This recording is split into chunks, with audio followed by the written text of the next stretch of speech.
sekarang. Sejak zuhur hingga menjelang maghrib kemarin waktu Arab Saudi menjadi waktu pelaksanaan wukuf bagi jutaan jemaah haji dari seluruh dunia. Tangis haru pecah saat doa berakhir dan seluruh jemaah saling berpelukan meminta maaf satu sama lain.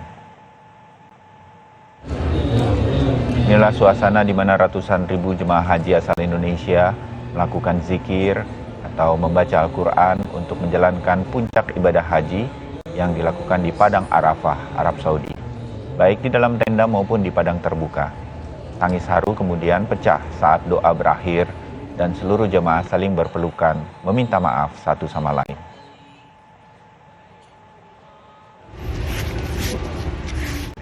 Menteri Agama Yakut Khalil Qumas langsung berkeliling dan menemui jemaah haji Indonesia setibanya di Arafah pagi waktu Arab Saudi kemarin. Menteri Agama langsung meninjau tenda-tenda dari para jemaah dan memastikan kelancaran pelaksanaan wukuf kemarin.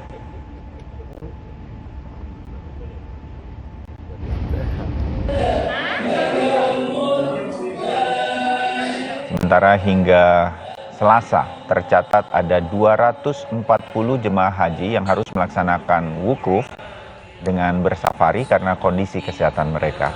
Para jemaah ini harus diangkut menggunakan ambulan, dibawa ke Padang Arafah, dan didampingi petugas kesehatan serta pembimbing ibadah. Sampai Selasa, setidaknya ada 160 jemaah yang harus dibadalkan hajinya karena meninggal dunia setibanya mereka di Tanah Suci maupun dalam kondisi kesehatan yang tidak memungkinkan untuk menunaikan wukuf di Arafah yang menjadi kewajiban.